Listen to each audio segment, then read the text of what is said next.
So good evening sa inyo guys. Marami pong nagtatanong sa akin kung paano po ba i-process ang inyong Nenken o lump sum dito sa Japan. So, ibibigay ko po sa inyo ngayon kung ano po yung mga exact document na kailangan para ma-process natin ang inyong Nenken o lump sum kung kayo ay uuwi na ng Pilipinas o may planong umuwi ng Pilipinas at nakapagtapos kayo ng kahit 6 months at least 6 months contribution dito sa Japan. Like for example, umuwi kayo ng hindi natapos ang inyong kontrata. So, nakapagbayad lang kayo ng 6 months sa inyong tax. O kaya yung 6 months na sinasabi natin is deducted po yon sa ating sahod.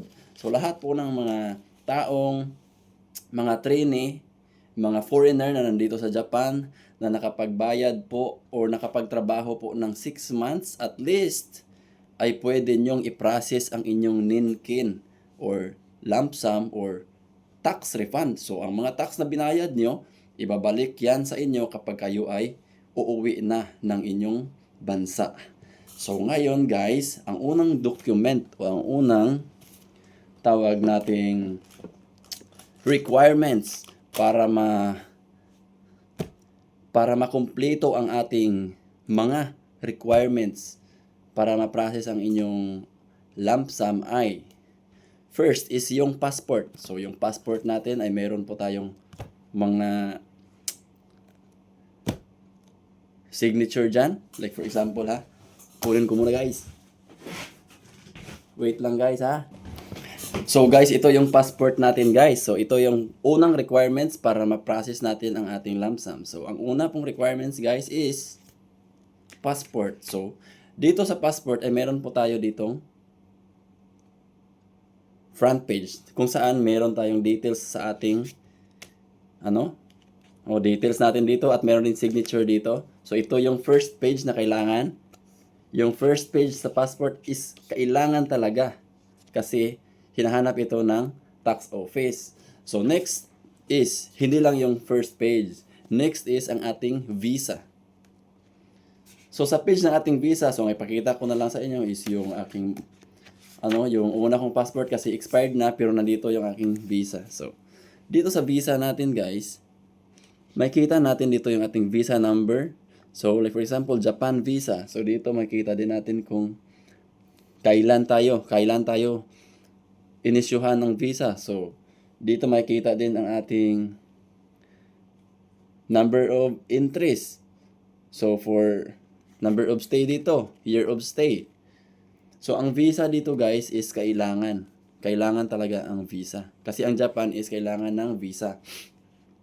So, dito naman sa visa page guys is makikita natin yung ating stamp kung kailan kayo umalis ng Pilipinas. So kung kailan kayo umalis ng Pilipinas, kailangan po ito sa tax office. Bakit? Kasi tinutotal po nila ang inyong pagdating sa Japan kung kailan kayo dumating sa Japan. So nakasulat po dito is yung landing permission. So meron po siya ditong limited time.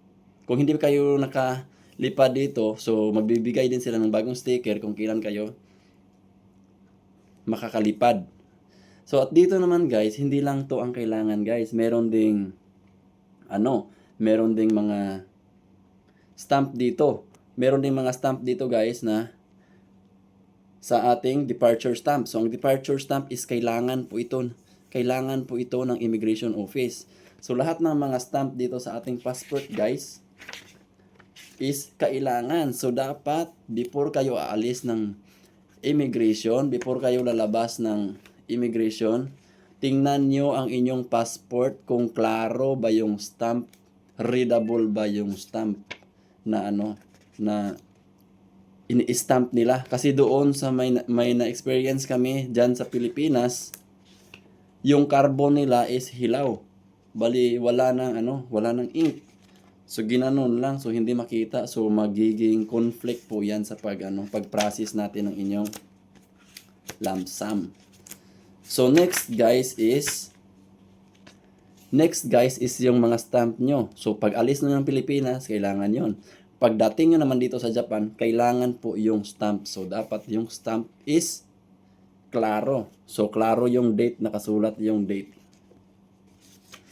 So after nyan, so lahat ng stamp is kailangan. So picturean nyo yan, clear copy. Okay guys ha, clear copy.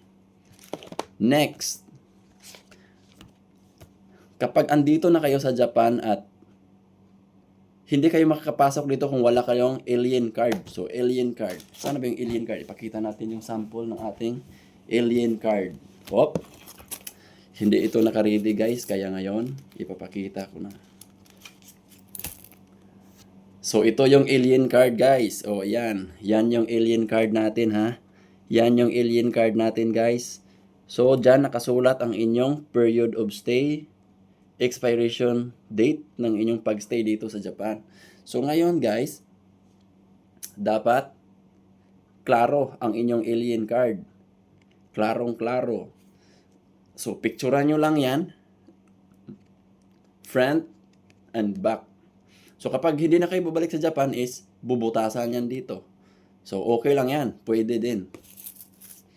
Next, bank certificate. So bago kayo magpa-process, bago kayo mag-send sa akin ng mga document, dapat kumpletuhin nyo.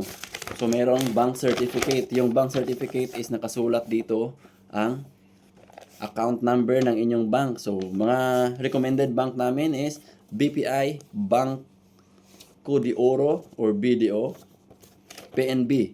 So, yan yung mga bangko na recommended kasi ang bilis ng pagpapasok ng pera. So, pumunta kayo ng bangko, isi-send namin kung ano yung address at addressin na ilalagay nyo doon. At saka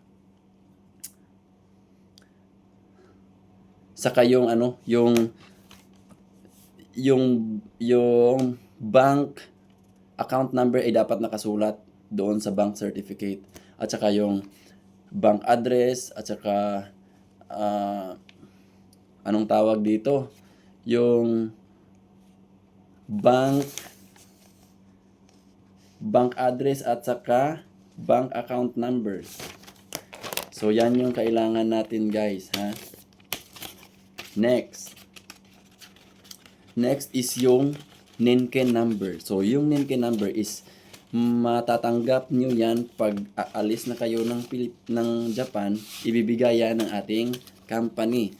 So yung Nenken number noon is color blue. Okay, natawag siyang blue book. Pero ngayon, color yellow na. Dito, nakasulat dito. Maliit lang yan na papel, color yellow.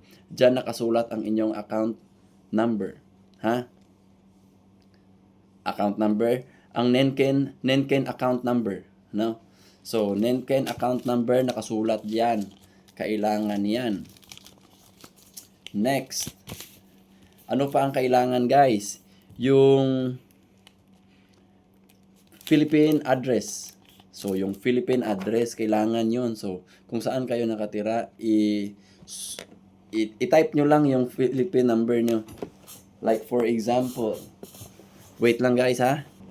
So, yung Philippine address nyo guys, wag nyo kalimutan guys. So, next is,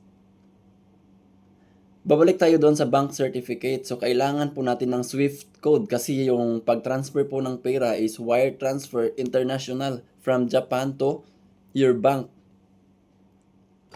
in the Philippines. So, kailangan po ang atin pong bank ay meron pong SWIFT code.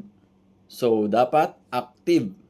Dapat active yung bank certificate nyo at active yung bank account nyo na ginagamit nyo talaga sa pag-withdraw at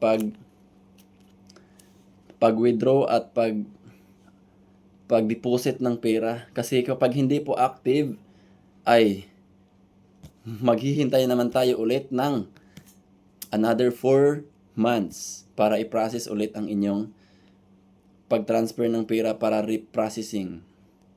So lahat po ng aking nabanggit na mga requirements ay kailangan nyong buuin. Kailangan nyong kumpletuhin. At saka mag-message na kayo sa akin at isend nyo na sa akin kung ano yung mga requirements na ibinigay ko at picturean nyo ng very clear copy para ang atin pong pag-process ay soft na pag-process, wala nang ibang arte-arte, diretsuhan na. So maghintay na lang tayo ng 4 months. 4 months, marireceive na ng inyong bank ang ating pinaprocess na Nenken tax. So wag po kayong magalala, direct po yan sa inyong bank. So wala po kaming wala po kaming hold niyan. Once napasok na doon ang pera, wala na po kaming hold niyan. Sa bank nyo yan, diretso ang pera. So sa mga gustong magpa-process ng lump sum, mga Nenken, Japan tax, mag-message na po kayo. Pwede ko kayong matulungan sa mga sa mga nag-process na pero nawala yung mga document nila. So mag-message lang kayo, baka matulungan ko kayo. So dapat is yung mga sinasabi ko pong requirements is kumpleto.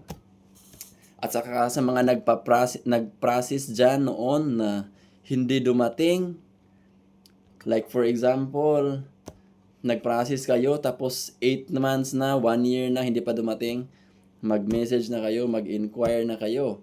Sa lahat din ng mga nawala na ng pag-asa na makuha ang kanilang 20% na hindi pa nakaabot ng 2 years from receiving sa kanilang 80%, so hindi pa naabutan ng 2 years, so pwede nyong i-process ang inyong 20%. Basta hindi pa naabutan ng 2 years kasi yung limit po ng processing is only 2 years. So after 2 years, hindi na po valid ang inyong account. So pag after 2 years, hindi na pwede i-process ang inyong 20%.